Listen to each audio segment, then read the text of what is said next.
신약의 사도들은 고난에 직면한 성도들을 향해서 여러분이 당면한 고난이 무엇입니까? 그 문제가 해결되기를 위해서 기도하시기 바랍니다.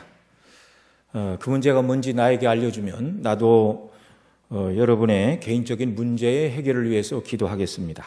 큰 문제라면 적어도 금식하며 며칠은 기도해야 되고, 사소한 문제라 할지라도 얼마 동안은 기도해야 하나님께서 해결해 주십니다. 이런 식으로 가르치거나 편지를 쓰지 않았습니다. 아니, 신약 성경 어디 한 군데라도 당면한 문제를 위해서 기도하면 어떤 문제도 다 해결될 것이다, 그렇게 가르친 사도가 한 사람도 없습니다. 성경에 보면 무릇 경건하게 살고자 하는 자는 고난도 받으리라, 이렇게 말하고 있는데요. 기도만 하면 어떤 고난도 오지 않는다, 어떤 사도도, 우리 주님도 그렇게 말씀하신 바가 없습니다. 자, 그러면 어떤 분들은 주님께서 요한복음 14장 13절 이하에 이렇게 말씀하셨습니다. 너희가 내 이름으로 무엇을 구하든지 내가 시행하리니 이는 아버지로 하여금 아들로 인하여 영광을 얻으시게 하려 함이라. 내 이름으로 무엇이든지 내게 구하면 내가 시행하리라, 이렇게 주님 말씀하셨는데요. 주님께서 친히 내 이름으로 무엇이든지 구하면 내가 시행해서 아버지께서 영광을 받으시고, 또 너희가 내 이름으로 무엇이든지 구하면 내가 시행하리라고 주님이 약속하셨는데, 그 말씀은 뭐냐? 어떻게 그런 말씀은 쏙 빼고 왜 기도하면 모든 것이 응답된다고 그렇게 말하지 않는가? 그런 이의를 제기할 만하고 그런 질문을 던질 수도 있을 것입니다. 그러나 여기 있는 이 말씀, 주님이 하신 말씀, 내 이름으로 무엇이든지 구하면 들어주신다는 말씀이 정말 모든 문제를 다 덮어놓고 기도만 하면, 주님의 이름으로 구하기만 하면 모든 것을 다 하나님이 응답해 주신다는 말인가? 그렇지 않습니다. 주님의 이름으로 구할 수 있는 것이 있고 주님의 이름으로 구할 수 없는 것이 있죠. 불법한 일을 주님의 이름으로 구하는 것은 그건 주님의 이름을 모독하는 행위입니다. 내 이름으로 무엇이든지 구하라, 그 말은요, 바꿔 말하면 주님의 뜻에 따라 합당한 것을 구할 수 있고, 그런 기도를 주님이 들으신다는 말씀이죠. 처음 듣는 얘기가 아니고 여러분 들으신 줄 믿습니다. 요즘 우리 중고등학생들 중간고사 기간인데요, 무조건 시험 보는 학생들은 다 100점 맞고 싶죠. 누구나 1등 하고 싶죠. 그래서 시험 볼 때 이렇게 100점 맞게 해달라고 기도하면 주님께서 다 응답해 주십니까? 아니죠. 그런 문제는 일반 은총에 속한 문제입니다. 믿는 자나 믿지 않는 자나 열심히 반복해서 수학이든 국어든 사회든 그것의 본질적인 진리가 무엇인가를 깨닫고 모르는 것을 반복해서 학습한 학생이 좋은 점수를 받습니다. 만일 시험 볼 때 기도하여 좋은 점수를 주세요, 기도한 대로 하나님께서 다 응답하신다면 우리 교회 다니는 학생들 모두는 전교 1등을 해야만 합니다. 또 사업하시는 모든 분들 다 사업이 잘 되기를 위해서 기도하죠. 모든 부자는 다 예수님 믿는 사람이어야 하고, 또 모든 훌륭한 운동선수들, 최고의 기록을 내는 사람들도 다 그리스도인이어야 합니다. 때로는 그런 생각이 들어요. 주님의 이름으로 무엇을 구하든지 다 응답하시고 하나님이 허락해 주시면 전도도 훨씬 잘 될 텐데.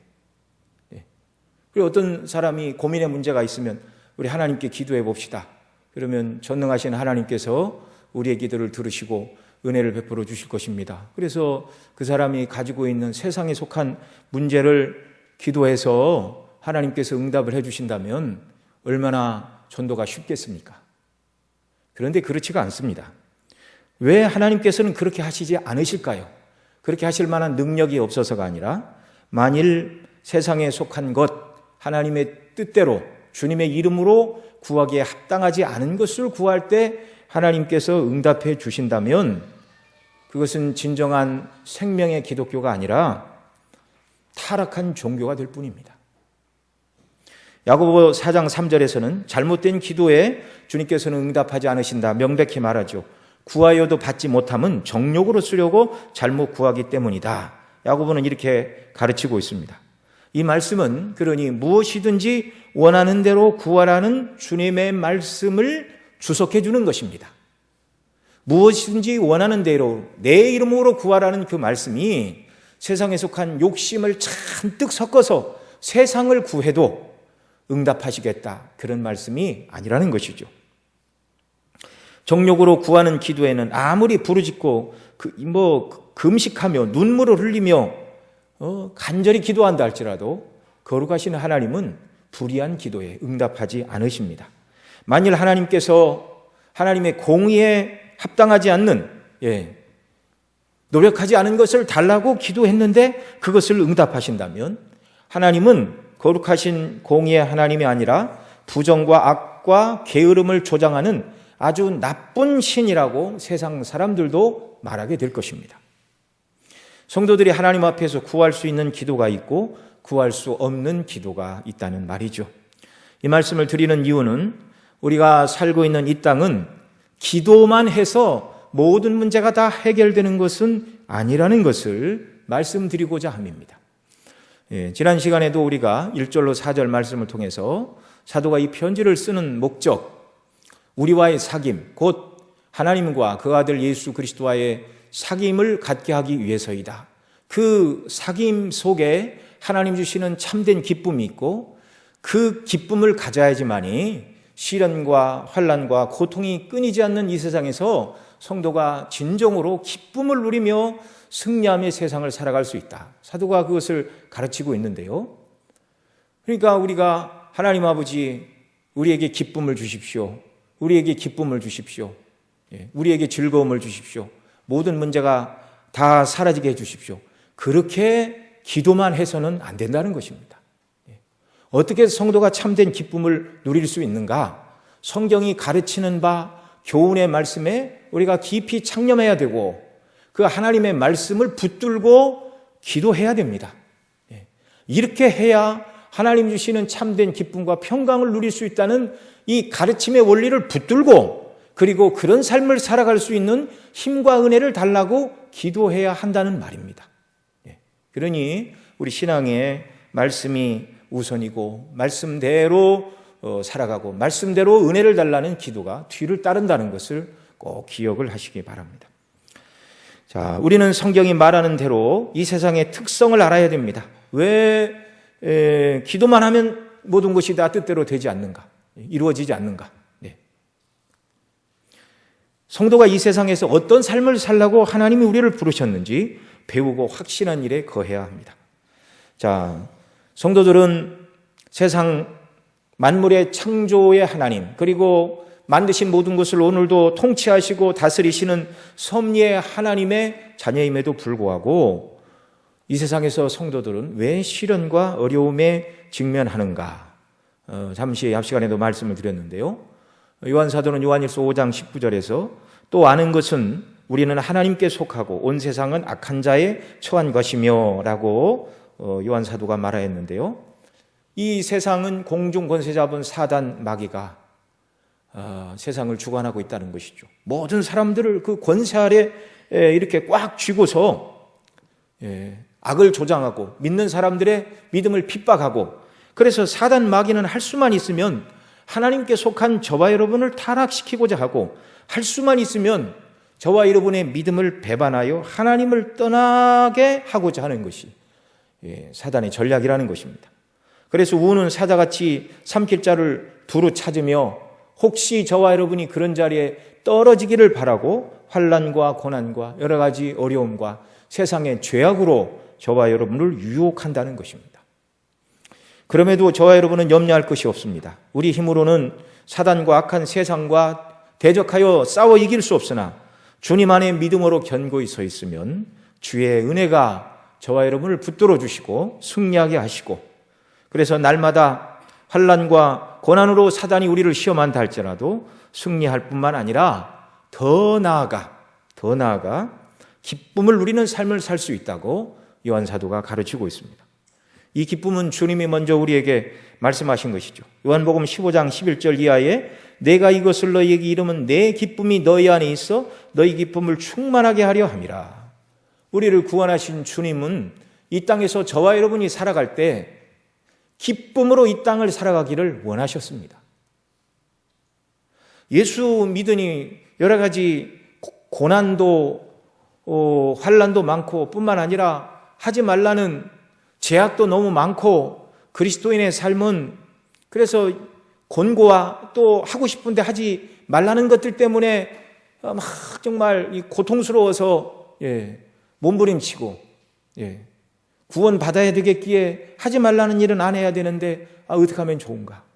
그런 갈등과 고난과 그런 정말 기쁨을 잃어버리고 구원받으려니 어쩔 수 없이 말씀에는 순종해야 되는데 세상을 누리지 못하는구나. 그런 좌절과 슬픔에 빠진 그리스도인을 주님이 계획하신 일도 없고 그런 사람을 만들려고 주님이 십자가를 지시고 죽으신 것이 아닙니다.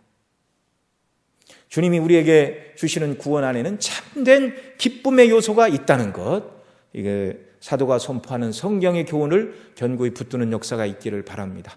그리고 이제 우리가 해야 될 일은 그러면 어떻게 하면 주님은 우리를 기쁨이 넘치는 그리스도인 되게 하시려고 죽으시고 부활하시고 성령을 선물로 보내주셨는데 우리가 이 기쁨을 누리지 못하는 이유가 무엇인가?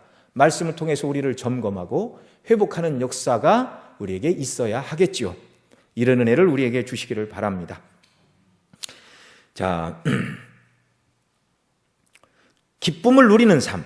우리 지난 살펴본 것처럼 3절 4절에 말씀한 대로 우리 하나님 아버지와 그 아들 예수 그리스도와 함께 하는 사귐, 그리스도와 함께하는 사귐, 주님과의 교제, 이것이 기쁨을 주는 삶이라고 말씀하고 있습니다.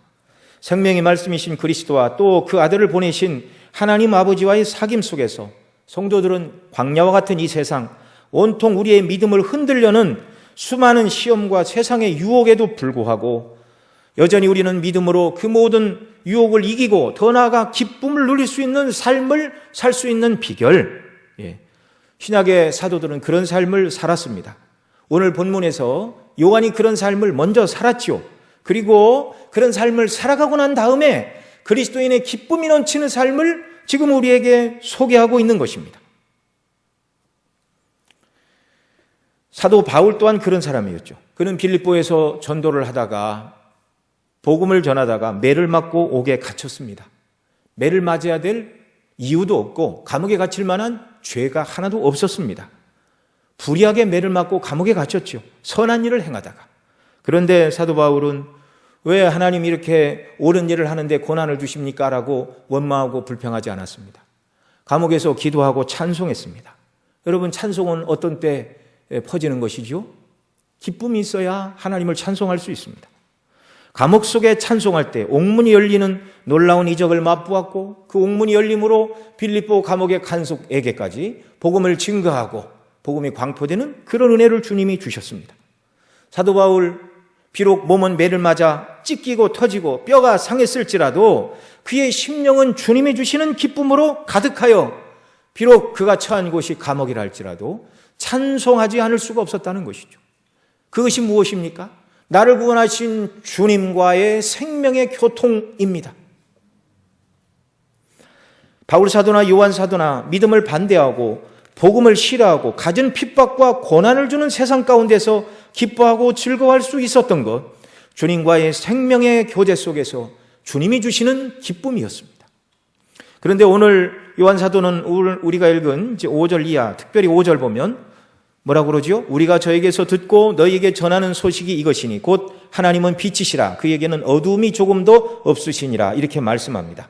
1절로 4절에서 하나님과의 사귐 속에서만 성도가 참된 기쁨을 누릴 수가 있다. 그 기쁨으로 세상을 이기고 악한 자의 유혹을 이기고 끝까지 주님이 원하시는 성도로 순종하는 기쁨의 삶을 살 수 있다. 이렇게 말하고 이제 5절부터는 다른 교훈을 말하고 있는 것입니까? 그렇지 않죠. 다른 교훈을 말하고 있는 것이 아니라 1절로 4절에서 말한 하나님 아버지와 그 아들 예수 그리스도와 함께하는 사귐, 그 사귐 속에 주시는 기쁨을 방해하는 것이 무엇인가? 왜 이 편지를 받는 성도들은 기쁨을 잃어버리고 고난 가운데 방황하는가? 그런 자들에게 내가 주님과 하나님 아버지와의 사귐 속에 참된 기쁨을 누리는 것처럼 여러분 모두도 기쁨을 누리는 성도가 되기를 원합니다. 그러면서 여러분의 기쁨을 방해하는 요소가 무엇입니까? 이렇게 직접적으로 말하지 않고 빙 둘러서 얘기하는 거예요. 5절 이하에서 하나님은 빛이시라 그렇게 말하고 있죠. 신앙의 연륜이 매우 깊은 노 사도는 성도가 이 땅에서 하나님과 그 아들 예수님과의 사귐을 방해하여 성도가 세상을 이기고 사단의 시험을 능히 이기고 기쁨으로 이 세상을 살아가는 자들이 되기를 바라는데 그 방해하는 것이 무엇인가를 가르치고 그 문제를 어떻게 해결할 것인가를 하나씩 하나씩 설명하고 있습니다. 자, 맨 처음에 그 문제를 설명하면서 사도가 뭐라고 말씀한다고요? 하나님은 빛이시라 그에게는 어두움이 조금도 없으시니라. 이 말씀을 하시는 이유가 뭐죠? 만일 성도가 하나님과 그 아들 예수 그리스도와 생명의 사귐을 누리지 못하고 그로 인해 하나님이 주시는 기쁨을 현재 누리고 있지 못하다면 그것은 빛이신 하나님, 어두움이 조금도 없으신 거룩하신 하나님 앞에서 성도가 범하는 죄악 때문이다. 이렇게 말씀하고 있는 것입니다. 칼빈은 기독교 강요를 집필할 때 가장 먼저 쓴 것이 인간을 아는 지식 이전에 인간이 무엇인가, 인간이 왜 태어났는가, 어떻게 살아야 되는가 이걸 말하기 전에 하나님이 누구신가, 하나님을 아는 지식을 먼저 기술을 하였는데 바른 인간 이해는 그 인간을 지으신 하나님이 누구신가로부터 인간 이해가 나오는 것입니다. 인생이 무엇인가를 설명하는 인생 매뉴얼이 성경책입니다. 이 성경의 주제는 인생이 아니라 하나님이십니다.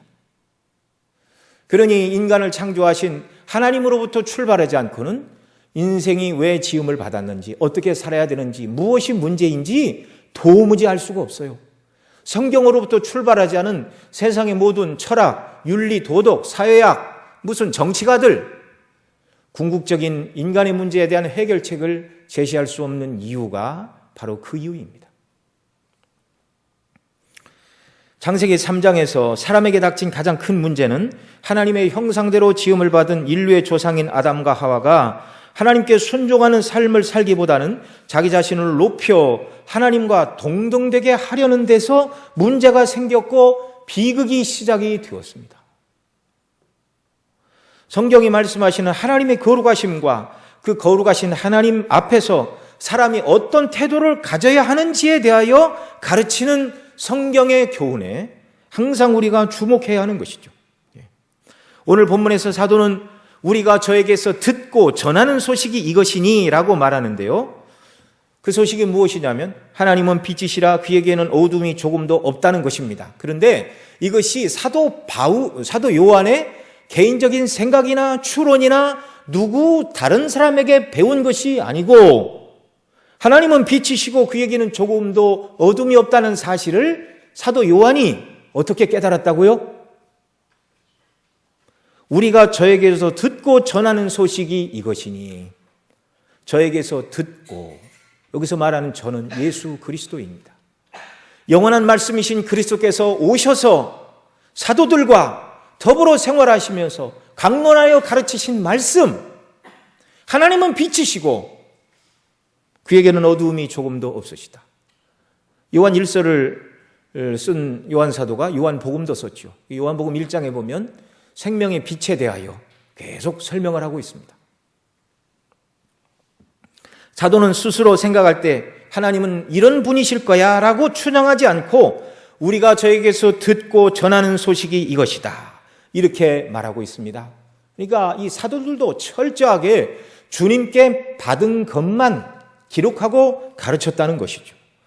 우리가 사도의 말입니다. 우리가 예수님 통해서 전해드린 바에 의하면 하나님은 빛이시오 어두움이 하나도 없는 분이라는 사실을 요한 사도는 가장 먼저 말해주고 있습니다. 말씀드린 대로 요한 사도가 하나님에 대하여 가지고 있는 하나님은 빛이시고 어두움이 조금도 없는 완전한 거룩하시고 진리이시고 생명이라는 이 사실은 세상 사람들은 알지 못하는 주님께 직접 받은 말씀입니다. 태초부터 아버지와 함께 계셨던 예수 그리스도께로부터 배웠는데 요한 자신은 몰랐지만 태초부터 하나님 아버지와 생명의 교제를 나누신 생명의 말씀인 그리스도께서 오셔서 우리에게 증거하신 하나님이 누구신가? 그분은 빛이시요 어두움이 조금도 없는 분이라는 사실. 저와 여러분이 하나님을 알되 사도들이 증거하는 대로의 하나님을 우리가 항상 기억을 해야 됩니다. 요한 사도는 하나님에 대하여 배우기를 태초부터 하나님 아버지와 함께 생명의 교제를 나누신 그 아들 예수 그리스도를 통하여 배워서 알았고 내가 여러분에게 전합니다. 이렇게 말하고 있는데 여러분 우리도 마찬가지죠. 사도가 전하는 바 이 교훈에만 관심을 두어야 하는 것입니다. 여러분 이 기쁨을 지금 말하고 있는데요. 오늘날 이단의 무리 중에 기쁜 소식을 전하여 준다는 사람들이 있습니다. 예수님 믿으면 모든 죄 사함받고 예수님 믿은 다음에 어떤 죄를 지어도 지옥 가지 않는다. 그것이 기쁜 소식이다. 거기까지만 말합니다. 그렇게 가르치면 복음이 무엇인지를 다 설명한 것이 아닙니다. 하나님이 계획하신 구원은 저와 여러분으로 하여금 예수님 믿고 죄 사함 받고 하나님의 자녀가 되어 천국 가는 구원일 뿐만 아니라 하나님께서 사람을 처음 지으셨던 목적으로의 회복입니다. 하나님께서 아담과 하와를 에덴 동산에 두신 이유가 무엇이죠? 그분의 말씀대로 순종하는 당신의 백성을 삼으시기 위해서였습니다. 가장 회복된 참 사람의 모습이 우리 주 예수 그리스도이시죠. 주님은 죽기까지 하나님 아버지의 뜻에 완전히 복종하시고 순종하셨습니다. 예수님의 피로 하나님께서 저와 여러분을 구원하시는 목적이 바로 그것이죠. 천국에 가서는 하나님 아버지의 기뻐하시는 뜻대로만 저와 여러분이 살게 되는 줄 믿으시기 바랍니다. 거듭난 그리스도인들이 죄를 버리고 하나님과 생명의 교제로 나아가지 않으면 세상에서 기쁨을 누린다는 것은 거짓말이라는 것입니다. 근데 기쁜 소식을 전한다는 사람들은 그렇게 말하지 않아요. 예수님 믿고 죄사함 받았으니 어떤 죄를 져도 구원이 취소되지 않는다. 이것이 기쁜 소식이다. 우리는 기쁘다. 그렇게 말하는 사람들이 정말 심령 속에 어떤 종류의 기쁨을 누리고 있을지는 몰라도 그것은 요한 사도의 말씀에 따르면 주님과의 생명의 교통도 아니고 주님과의 생명의 교통 속에서 하나님이 주시는 참된 기쁨도 아닌 것입니다.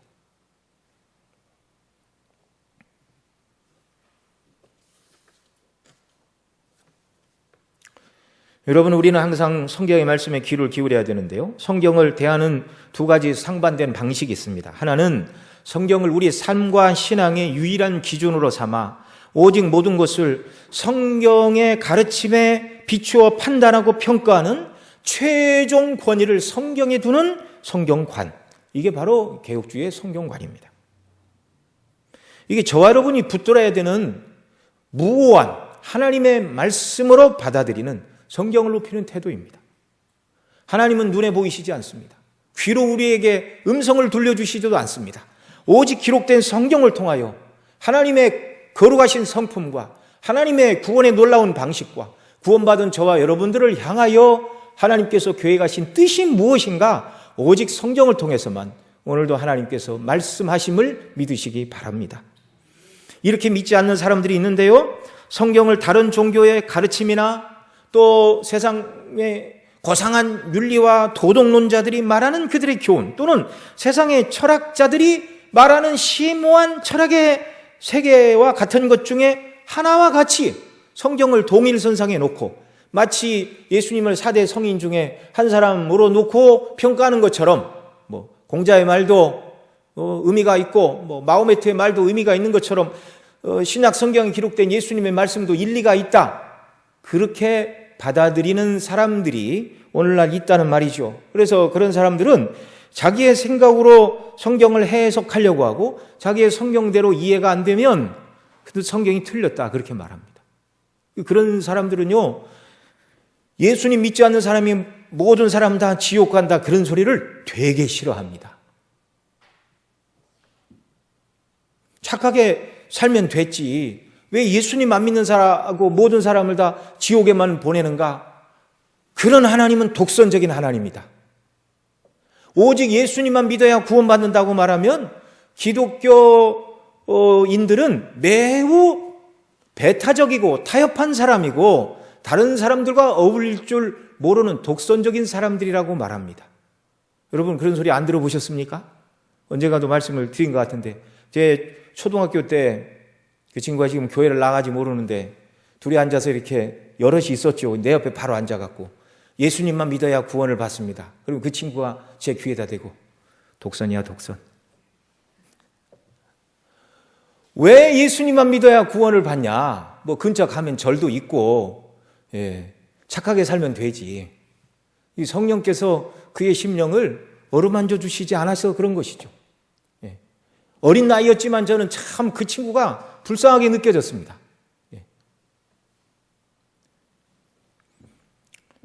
은혜 받지 못했기 때문에 성경을 그렇게 대하는 것이죠. 여러분, 신학과 신앙은 철저히 하나님의 말씀에 의존해야 합니다. 이것이 개혁주의이고 그것이 하나님께서 바라시는 바이죠. 여러분, 왜 그렇게 해야 되죠? 하나님의 말씀만이 진리이고 성경이 하나님의 말씀이기 때문에 그렇습니다. 여러분, 세상에 어떤 종교와 윤리와 철학이 성경이 말하는 인간의 문제와 실상을 정확하게 제시하고 그 해결책을 말하고 있는 것이 성경 이외에 어떤 윤리학자, 어떤 철학자, 어떤 종교학자, 어떤 철학이 이걸 말하고 있습니까?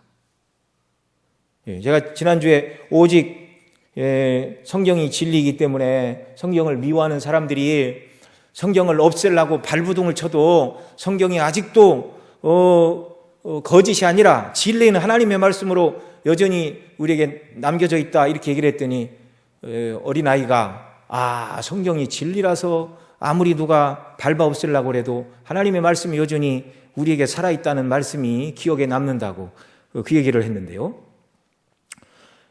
여러분, 하나님의 말씀만이 진리입니다. 인생의 문제가 무엇인가?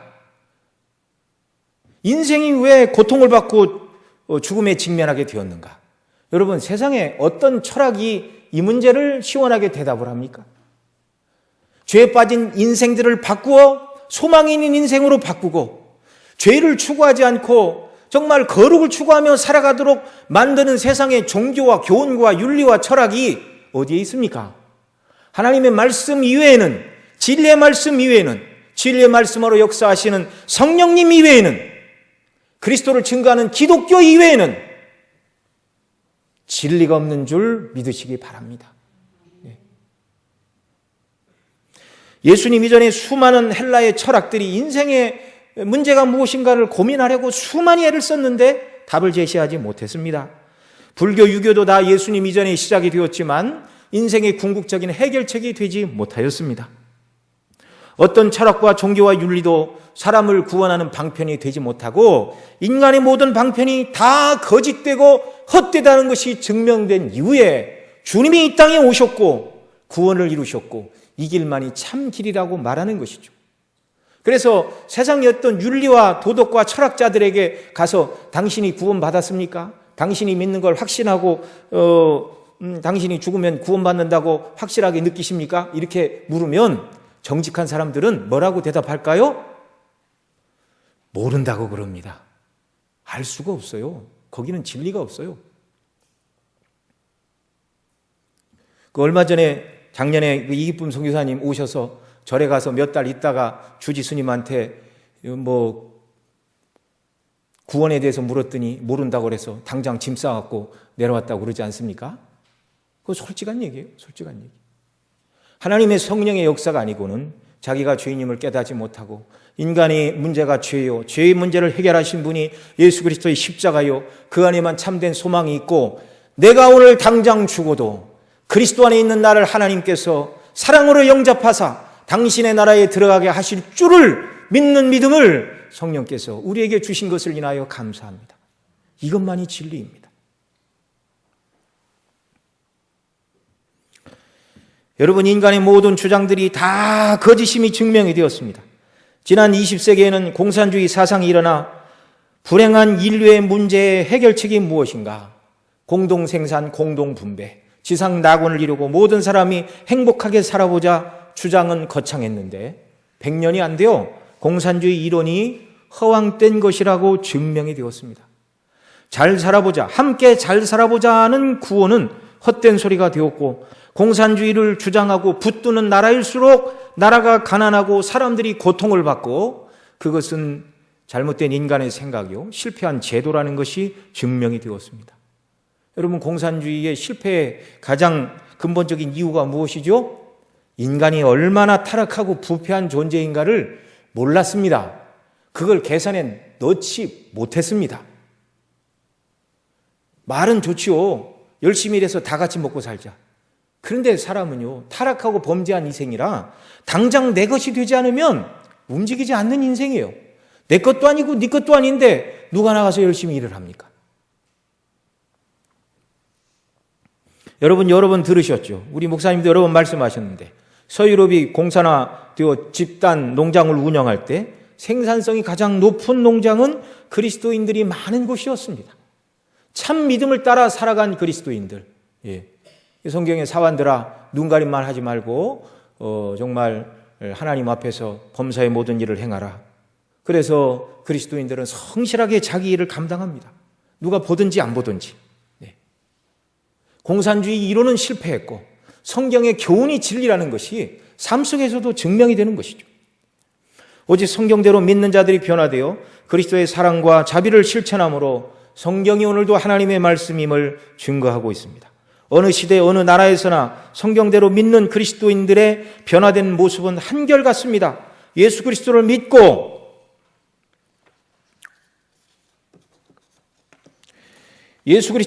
구원받은 성도들은요, 언제나 정말 동일한 믿음을 고백하는 것이죠. 동일한 예수 그리스도, 동일한 우리 구원의 주님, 한 아버지, 한 믿음, 이것을 고백하니 예수님 믿는 사람들의 특징은 어느 지역, 어느 세대를 막론하고 동일하게 그 모습이 드러난다는 것이죠. 그래서 하나님의 말씀을 사모하고 믿음으로 헌신하고 충성하는 성도들이 우리 중심교회만 있을 뿐만 아니라 다른 교회도 있고 다른 나라 교회도 그런 성도들이 여전히 존재를 하는 것이죠. 그래서 외국인이라 할지라도 함께 만나서 교통하고 교제할 때 하나님께서 성령 안에서 교통하게 되고 진리 안에서 하나가 되는 그런 은혜를 주십니다. 한 분 아버지, 한 구주, 한 믿음, 한 소망, 이것이 모든 그리스도인들을 하나로 묶는 것이죠. 자, 여러분, 오늘 요한 사도가 하나님은 빛이시라 이렇게 말씀하고 있는데요. 요한 사도가 들은 대로, 예수님께 받은 대로 이것을 우리에게 증거하고 있습니다. 요한 사도가 받은 대로 증거하는 것처럼 저와 여러분의 신앙은 하나님의 말씀을 붙들고 말씀대로 신앙해야 된다. 그걸 말씀을 드렸고요. 자, 주님께 요한 사도가 배운 바가 무엇이라고요? 5절이 말하는 것처럼 그분은 빛이시오, 그에게는 어두움이 없다. 그러니 거룩하신 하나님 앞에서 죄와 악이 있다면 하나님과의 생명의 교통은 어려운 일이다. 이걸 가르쳐주고 있습니다. 이사야 59장 1절 이하에 이렇게 말합니다. 여호와의 손이 짧아 구원치 못하심도 아니요 귀가 둔하여 듣지 못하심도 아니라 오직 너희 죄악이 너희와 너희 하나님 사이를 내었고 너희 죄가 그 얼굴을 가리워서 너희를 듣지 않으시게 함이니 이는 너희 손이 피해 너희 손가락이 죄악에 더러웠으며 너희 입술은 거짓을 말하며 너희 혀는 악독을 바람이라. 그래서 이 편지를 받아보던 구약의 성도들, 이사야 선지자가 남쪽 유다에서 활동을 했는데요, 특별히 히스기야 왕 시대에 활동을 한 선지자이죠. 그들도 언약의 백성들이었지만 그들이 이방인에게 침략을 받고 고통을 받는 그 이유가 무엇인가? 왜 하나님 이방인의 침략으로부터 우리를 괴롭게 하십니까? 우리를 구원하여 주십시오라고 기도해도 하나님께서 구원하시지 않는 이유는 손이 짧아서도 아니고 듣는 귀가 둔해서도 아니고 너희 죄악이 하나님과 너희 사이를 내었기 때문이다. 너희 손으로 행한, 너희 손에 묻은 피, 너희 손가락에 있는 더러운 죄악, 입술에 거짓말, 혀에 있는 악독, 이와 같은 것들이 너희와 하나님 사이를 내어서 하나님이 너희 말을 듣지 않게 하기 때문이다. 죄를 가지고는 하나님께 나아갈 수 없고 생명의 교제를 누릴 수 없다는 사실입니다. 여러분, 구약시대의 모든 성도들의 참된 신앙의 모범과 사표로 삼을 만한 다윗 왕, 적어도 두 번 정도는 하나님의 생명의 교제에서 물러간 적이 있었습니다. 한 번은 왕이 되기 이전이었고 한 번은 왕이 된 이후였는데요. 먼저 왕이 되기 전에 사울에게 쫓겨다닐 때 사울의 추격을 피하여 블레셋 땅으로 가기를 결심하며 이렇게 말합니다. 사무엘상 27장에 있는 말인데요. 내가 후일에는 사울의 손에 망하리니 블레셋 사람이 땅으로 피하여 들어가는 것이 상책이로다. 사울이 이스라엘 온 경내에서 나를 수색하다가 절망하리니 내가 그 속에서 벗어나리라. 믿음이 없다면 최고의 방편이죠. 그러나 하나님은 이미 선지자를 통하여 유대 땅에 머물라고 하셨습니다. 하나님과 교제하고 하나님을 의지하면 유대 땅에 거한다 할지라도 절대로 사울이 너를 죽이지 못할 것이다. 어떤 위협에서도 너를 보호할 것이다. 그런데 다윗이 연약해졌어요. 아내를 많이 두고 하나님과의 생명의 교제로부터 물러갔습니다. 그러자 내가 사울의 손에 망하리니 블레셋 사람이 땅으로 피하여 가는 것이 상책이로다. 이렇게 말하게 되죠. 여러분, 다윗의 시인 시편 27편입니다. 들어보십시오. 여호와는 나의 빛이시요 나의 구원이시니 내가 누구를 두려워하리요. 여호와는 내 생명의 능력이시니 내가 누구를 무서워하리요. 나의 대적 나의 원수된 행악자가 내 살을 먹으려고 내게로 왔다가 실족하여 넘어졌도다. 군대가 나를 대적하여 진칠지라도 내 마음이 두렵지 아니하며 전쟁이 일어나 나를 치려 할지라도 내 마음이 안연하리로다. 군대가 나를 대적하여 진칠지라도 두렵지 않고 전쟁이 일어나 나를 치려 할지라도 내 마음이 안연하리로다. 다윗의 시입니다.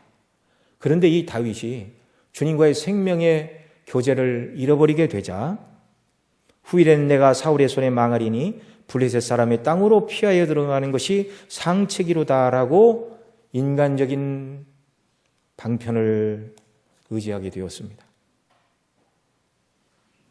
하나님과의 생명의 교통이 끊어지자 블레셋 땅으로 내려가는 것 잘못이죠.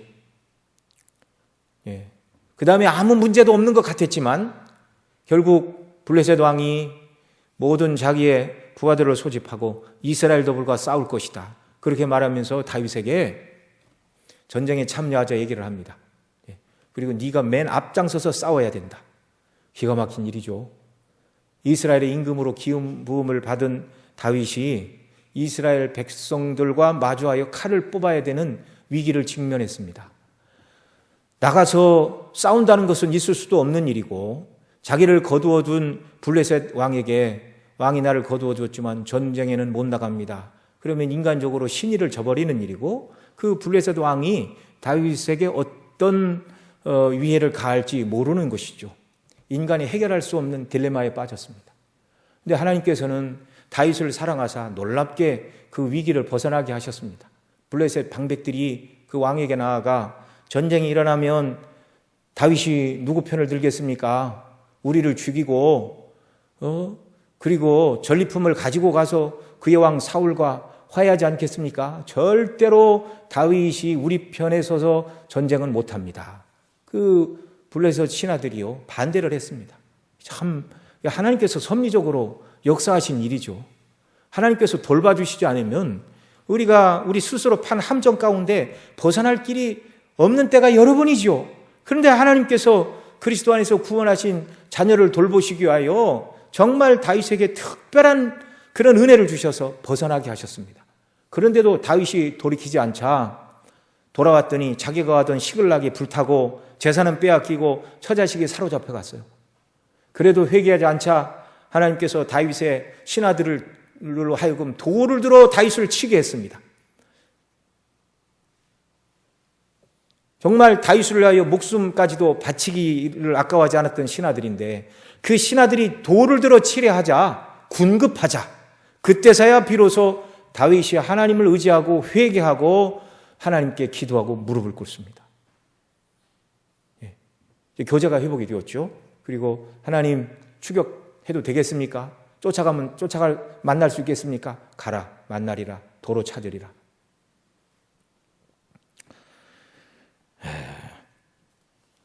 하나님과의 생명의 교통을 잃어버리면 기쁨이 없고 인간적인 방편으로 세상을 살아가고 자기 생각에 오를 대로 이렇게 하면 내가 살 길이다.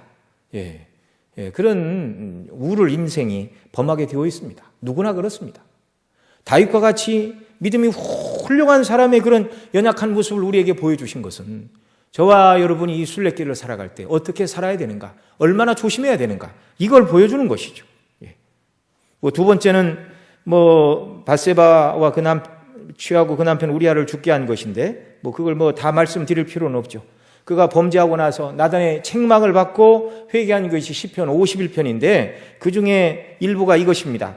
나를 주 앞에서 쫓아내지 마시고 주의 성신을 내게서 거두지 마옵소서. 주의 구원의 기쁨을 내게 회복시켜 주시고.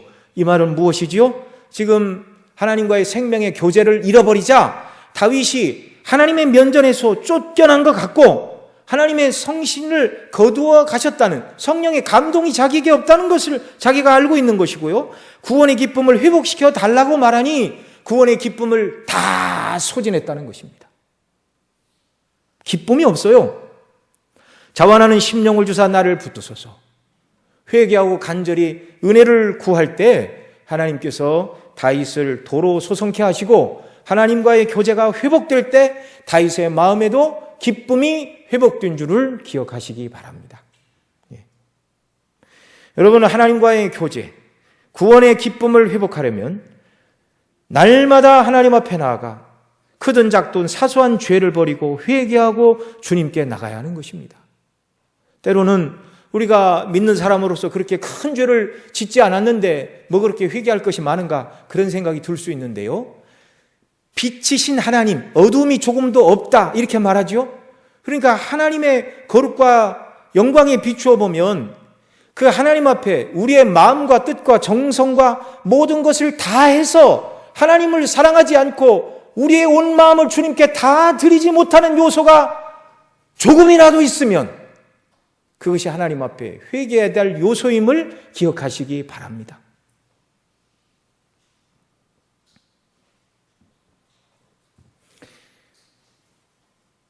여러분은 하나님의 얼마나 거룩하신 줄을 모르니까 앞서도 말씀을 드렸지만 예수님 안 믿는다고 모든 사람을 다 지옥 보내, 그거 참 하나님이 너무 정말 두려우신 분이고 너무 무서우신 분이고 우리 생각으로는 이해할 수가 없다.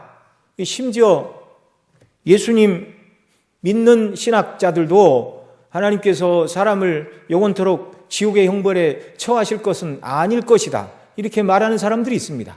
그건 다 인간적인 생각입니다. 여러분, 하나님께서 죄를 얼마나 미워하십니까? 그것이 이 땅에 예수님을 보내시고 예수님으로 말미암아 우리 죄값을 담당하게 하신 것을 통하여 다 드러났죠. 하나님께서 우리 죄 문제를 해결하시기 위하여 그냥 너희들이 열심히 노력해봐라, 몇 년을 금식해라, 소득의 얼마를 하나님께 바쳐라, 정말 맛있는 음식을 먹지 말고 그냥 물만 먹고 살아라, 그렇게 말씀하신 정도가 아니라 그렇게 해서 우리 죄의 문제가 해결된다면 그렇게 하라고 그러셨겠죠. 그 방식으로는, 인간의 방식으로는 죄 문제가 해결될 수가 없었습니다. 그래서 하나님께서는 사랑하는 당신의 아들을 우리와 같은 사람의 모양으로 이 땅에 보내셨는데 성인으로 그냥 어느 날 하늘에서 뚝 떨어진 게 아니라 동정녀 마리아의 태에 성령으로 아기로 잉태되게 하셨습니다. 하나님의 아들이 사람의 몸을 입고 여인의 태에서 자라 보통 사람의 출생과 같이 이 태를 깨치고 때가 되자 이렇게 태어나시고 부모의 돌봄이 없으면 살아갈 수 없는 아이로 태어나사 어머니의 젖을 먹고 또 어려서는 이렇게 유아식처럼 무른 음식을 먹고 부모의 보호와 이런 돌봄 속에 우리 주님은 자라나셔야만 했습니다. 죄 없는 사람이 되셔서 우리의 죄값을 온전히 감당하셔야 했기 때문에 참 사람으로 주님이 이 땅에 오셔야 했기 때문에 그런 일을 우리 주님이 하나님이셨는데 낮은 몸을 입고 인생의 성장 과정을 겪으셨고 인생이 당해야 할 고초를 다 겪으셨습니다. 주님이 12살 때 부모와 함께 성전에 올라가 이렇게 학자들과 함께 이야기를 나눌 때 그 부모들은 예수님이 함께 동행하는 줄 알고 하룻길을 내려왔다가 없자 사흘길을 찾아서 올라간 다음에 아이야 어찌하여 이렇게 했느냐라고 예수님을 책망했지만 그 요셉과 마리아가 자기가 책망하고 있는 어린아이의 모습으로 계신 그분이 하나님의 아들인 줄 온전히 깨달았다면 감히 할 수 없는 말이었습니다. 정말 마리아가 영원하신 하나님의 아들을 내가 낳았고 이 아이와 함께 성자의 아들 하나님의 신성이 함께 하고 있다는 것을 알았다면 감히 예수님을 양육하고 키우는 그 순간이 얼마나 두렵고 떨리고 한편으로 영광스러웠을까요? 죄 없으시고 우리 대신 율법을 다 담당하신 구주님이 끝내는 거룩하신 그분이 우리 죄를 위하여 십자가에 못 박혀 죽지 않으면 우리 죄가 사함받을 수 없기 때문에 거룩하신 하나님의 그 공의로운 성품, 빛이시요 어둠도 조금이 없으신 하나님께서는 철저하고 완전한 그리스도의 대속이라는 십자가의 방식을 통하지 않고는 우리를 구원하실 수 없으셨기에 그 아들을 그렇게 보내시고 무참히 십자가에서 죽게 하시고 구속을 이루셨고 그 사랑을 저와 여러분이 입었다는 것입니다. 주님이 이 놀라운 대속의 은혜로 구원받은 저와 여러분들이 이 은혜를 의지하여 하나님 앞에 날마다 나가야 되는데 서두에 말씀드린 대로 하나님께서 저와 여러분을 구원하신 것은 죄사함 받고 네 맘대로 이 땅을 살라가 아니라 하나님과 교통하고 하나님 주시는 기쁨을 누리는 사람인데 그런 삶은 죄를 짓고서는 누릴 수 없는 삶이라는 것입니다. 그러면 불가능한가? 그렇지 않죠. 그 뒤에 계속 설명합니다. 예수님 믿어도 죄 가운데 떨어지지만 우리를 위하여 흘리신 보혈의 피를 의지하고 날마다 회개하고 하나님 앞에 나가야 된다. 그런 여러분, 나는 큰 죄를 지은 것이 없으니 뭐 하루를 돌아보고 별로 회개할 것이 없다. 그렇게 말해서는 안 되고요. 주님과의 생명의 교통과 참된 기쁨을 누리기를 원한다면 마음과 뜻과 정성과 힘을 다해 주님께 내 마음을 다 드리지 못하고 사랑하지 못한 것이 무엇인가를 세세히 살피고 회개하며 하나님의 은혜를 구하는 역사가 있기를 바랍니다. 이것뿐만 아니라 이제 요한 사도가 하나님과의 이 생명의 교제를 방해하는 것이 2장 9절에 가면 빛 가운데 있다며 형제를 미워하는 자는 지금까지 어두운다 있는 자요. 빛이신 하나님 어두움이 하나도 없다고 그러는데 그것은 어두움 가운데 행하는 것이다. 그것은 죄악된 일이고 형제를 사랑하지 않으면 역시 빛이신 하나님과 교제가 불가능하다. 그걸 말하고 있습니다. 또 2장 뒷부분에 가서 15절에 가면 세상이나 세상에 있는 것을 사랑치 말라 그렇게 말했는데요. 세상에 대한 과도한 사랑도 하나님과의 생명의 교제를 방해하는 것입니다. 나로 하여금 생명의 하나님과의 뭐 그런 문제들은 이제 뒤에 가서도 살펴보겠지만 뭐 미리 말씀을 드리는 이유는 나로 하여금 하나님과의 생명의 교제를 방해하는 요소가 무엇인가? 우리가 이 하나님의 말씀을 통해서 날마다 점검하고 회개하고 세상이 아닌 주님을 구하고 그래서 주님과의 사귐 속에 주시는 충만한 기쁨과 은혜로 만족하여 저와 여러분 모두가 예수님이 나의 구주이시고 나를 피 흘려 사신 그 구원에만으로 저는 만족합니다. 그것만으로 저는 족합니다. 이렇게 고백하는 은혜의 역사가 저와 여러분 모두에게 넘쳐나기를 바랍니다. 기도하시겠습니다. 사랑하시는 아버지 하나님, 하나님은 빛이시라 어두움이 조금도 없다라고 사도 요한은 예수님께 배우고 받은 바를 우리에게 증거하여 주었습니다. 하나님이 얼마나 거룩하신 분인가를 온전히 깨달아 알도록 성령 하나님 우리를 가르쳐 주시어서 우리 가운데 조금의 어두움이나 죄나 그늘진 것 다 회개하고 버리고 주님께 나아가게 하여 주옵소서.